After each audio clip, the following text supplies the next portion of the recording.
the harsh truth about Section 8 and HUD housing. Okay, I'm going to pull back the curtain a little bit, and I've got some examples for you. I do want you to subscribe and give me a thumbs up. Thank you very much. And watch it all the way through, because I've got some really good nuggets for you in this episode today. So let's get going.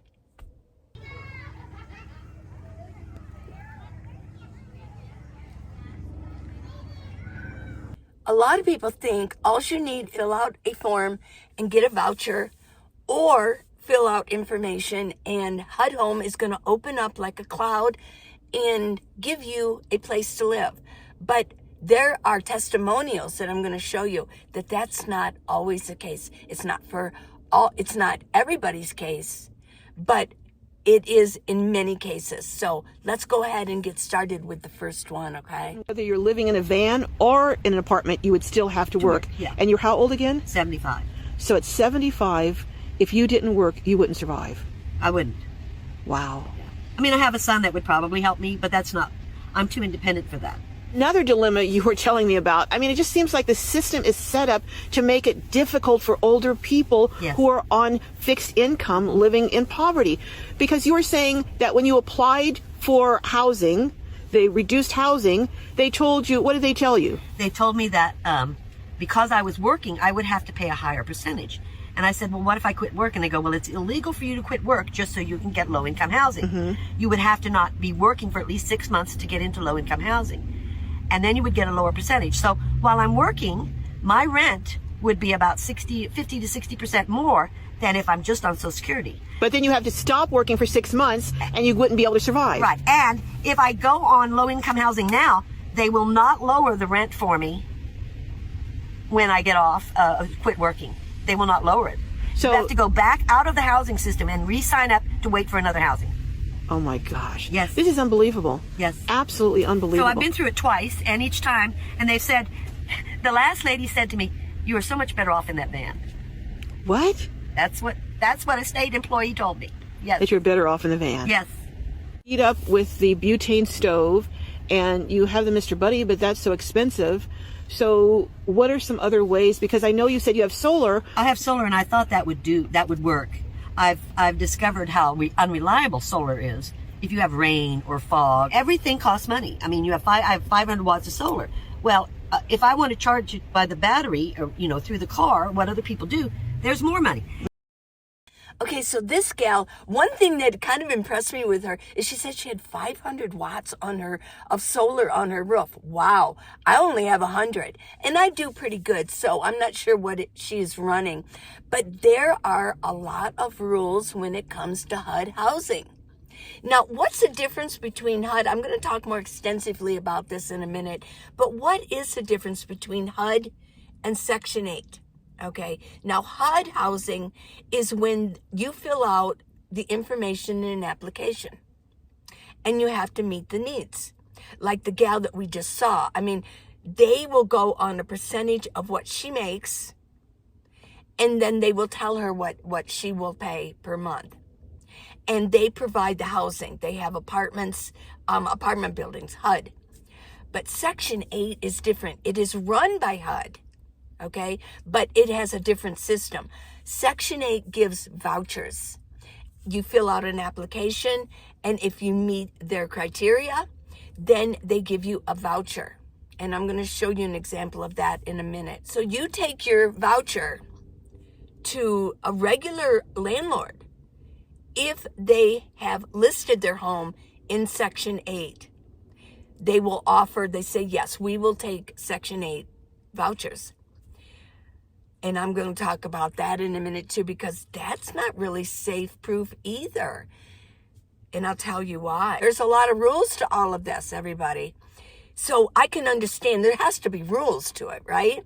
But it really does make it hard for senior citizens to get in there because they make so little. A lot of us make so little on our Social Security, and we don't have pensions. A lot of females and males our age were busy taking care of babies and families and overseeing full-time homes, right? But so our Social Security is just a little bit lower. We weren't major wage earners when we were young adults. We were taking care of families. So our Social Security really isn't that great. Now, the average Social Security, I did find out, is $1,900 a month. I really believe that's really high. There are so many females that make so much less. I know some that make only $800 in Social Security. So yeah, they're living in their vehicles, right? And it is funny that caseworker told her that she's better off in a van. You know, I actually believe that, and I've talked so much about it. I'm actually happy living in my minivan. I'm happy here. I would not apply for HUD homes or Section 8 homes. I really wouldn't. Maybe Section 8, but we'll talk about that. Here is a clip from a gal that deals with the Section 8 vouchers. Let's watch this.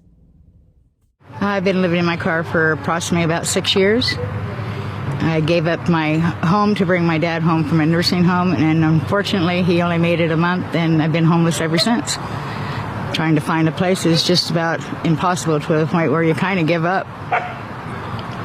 And you said you had Section 8, but you couldn't find a place. Yeah, I had Section 8, and I had a home I'd been in for almost 6 years that I gave up, like I said, to bring my dad home. I didn't have any idea that he'd be passing so soon.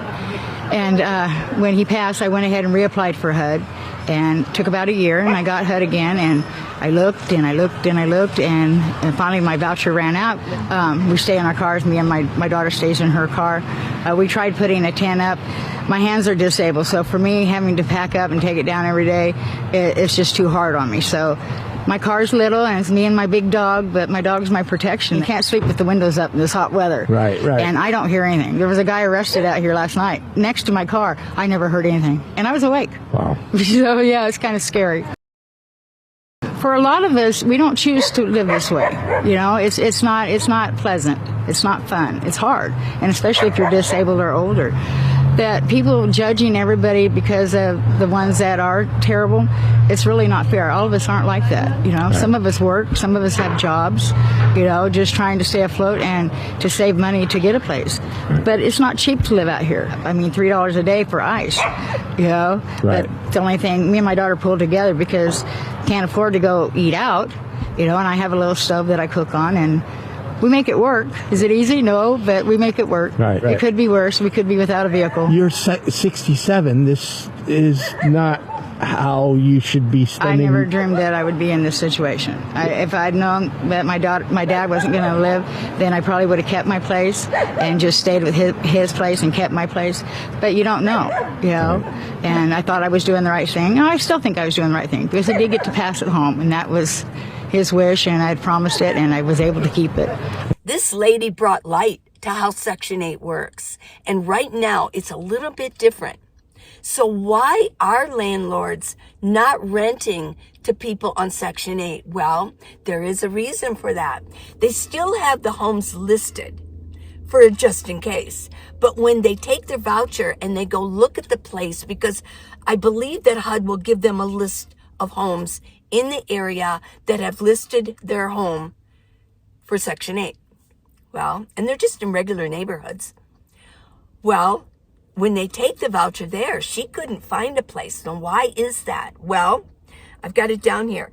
The market rent is now much higher than what HUD will pay. They keep it listed just in case they can't get somebody from the private sector. So they keep it there. But, you know, the inspections, the red tape, the delays in payments, and restrictions are driving landlords away from renting people with vouchers. And also, landlords don't have to deal with the hassle anymore. The private renters are lining up willing to pay the full price. You know, rents have gone up. So yeah. So there's one of the issues when we're dealing with Section 8. It's not always just a slam dunk anymore. Let me know what you have experienced. If you've been on Section 8 or are on Section 8, or you know of somebody, let me know. I really would like to know this. I think it's interesting. You know, this is something that all of us are going to have to deal with. We're getting older. We're getting up to 65. Or I didn't apply for full until I believe it was towards the end of 68, I think, because at some point you reach your peak of earnings, what they will, like it's at 70. Once you reach 70, if you're still working, you could keep working, but you're not going to increase your Social Security amount. And that's what I did. I increased the best I could because I knew it wasn't going to be that much. When I turned 60, I applied for survivor's benefits because when I was 40, my husband was 40, he was killed in a car accident. And so I could get survivor's benefits, but it really wasn't a huge amount because he was around 40 when he actually passed away. So he didn't have a lot of time to even build his up. But yeah, boomers are marching along and we're getting Social Security. And the reality is hitting us like a lead brick on how much we were really going to make. Now, a lot of us don't have the pensions that our parents had. So, yeah, I mean, this is an issue we're all going to have to take notice of and we're going to have to deal with if we want to apply. If we don't get that much Social Security, we're going to be applying for that or we're going to be living in a van, right? Well, I have another one that I want to show you. Let's go ahead and get started with her, okay? Every day I wake up wondering where I'm going to stay at night. Being that I'm 63 and I should be homed somewhere in a nice place with a nice bed, I wish every day that I could be out. So I do a lot of wishing. I wish I could find some place and cook a meal. And it's hard living here because I'm in my van because I'm limited to what I can do. So I've got a lot of dreaming going on. This is my house and my bed and my storage underneath, my ice chest, my clothing. My bucket is, just a 5-gallon. You have your plastic bags. You have a toilet seat, which I got at Walmart, and it is a toilet seat, a plastic. It works just fine. Not a lot of room. You get used to it though, when you have to. You make it your own. It's hard to decide what you're going to do every day because you're spending a long time every day waiting in your car to live your life because there's not a lot to do. It can happen to anyone. It happened to me and I never thought it would happen to me. As long as it takes, I'll make it work because I need a place to live. So I will make it work. You live one day at a time and you hope that things get better for you. Yeah, so she's making it work, everybody. And a lot of us out here. Now, if you're new, I know a lot of you aren't, and you've been following me for a long time, but I live in my minivan because I want to. I am in no way ready to go live in a place, in a regular bricks and sticks. I like the freedom of this lifestyle. And I did do this 8 years ago. I did it on purpose. I got rid of everything and I moved into my minivan. But a lot of people don't want to do it, but they're making the best of it. So I really, you got to give them a hand. They're making the best of it. And I meet people out here too that are making the best of this lifestyle because they would rather do this than live on the streets, on the sidewalk. Okay. I will mention, oh my gosh, I was going to tell you about this earlier, but at the gym, that I go to in the morning, oh my gosh, twice in a row in the early morning, there was somebody, I don't know if it was a guy or a girl, but they were literally just sleeping in the parking lot. They were almost like a car that had pulled into a spot and just laying there. I mean, somebody could run over them. Every morning now, I really look to make sure I'm not going to run somebody over. She was literally just sleeping right in the parking lot where cars would pull in and park. Yeah. So pretty scary stuff. Yeah. And you knew she was sleeping. Yeah. She wasn't dead or anything. But there was a little bit of food in a bag laying beside her. So when it comes to HUD or Section 8, I got some notes here. I hope you don't mind. HUD is the boss. The public housing is their own buildings, okay? And they'll put you in one of those buildings. Section 8 is a voucher to rent from private landlords. Same agency, 2 different approaches to sheltering people. Now, let's look at HUD itself. It wasn't just recently I saw this. The HUD's own building is falling apart. Yeah, in Washington, D.C. It's called the Robert C. Weaver Federal Building, HUD headquarters. It has leaks. It has aging issues, and they've estimated is a $562 million repair estimate. Oh my gosh. So HUD leaders themselves admit it's falling apart, the building itself. And if they can't maintain their own building, how are they actually maintaining the HUD apartments that they're putting people into? Yeah, I mean, yeah.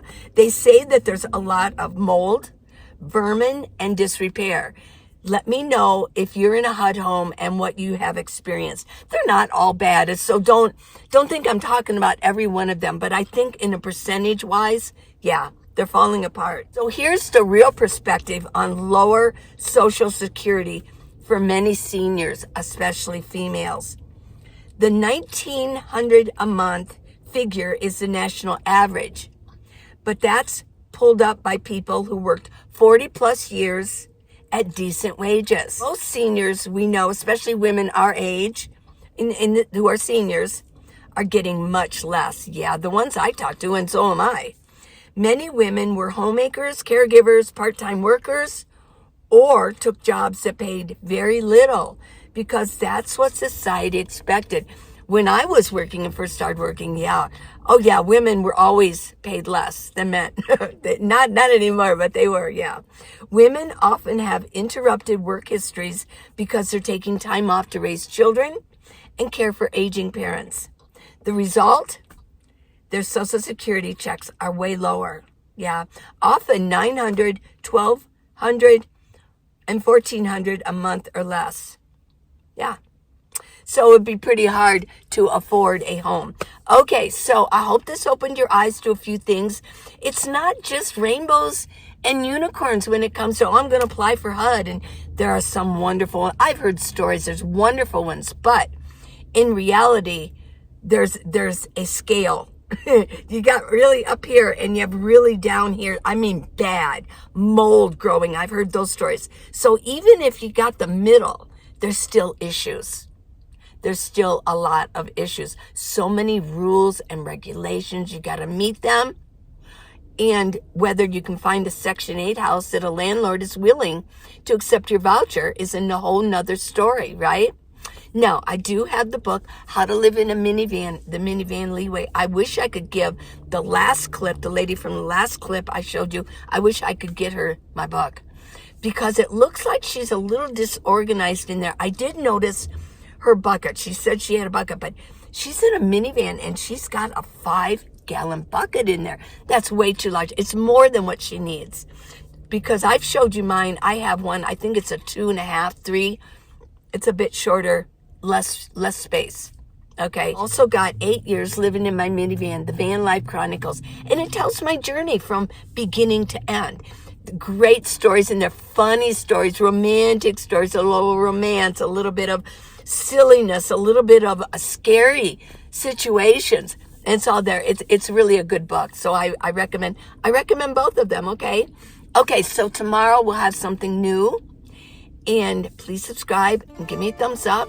And I love you guys. Thanks for watching, everybody. And please share this video. Yeah, I think this is important information for everybody. Mwah. Love you guys. Bye.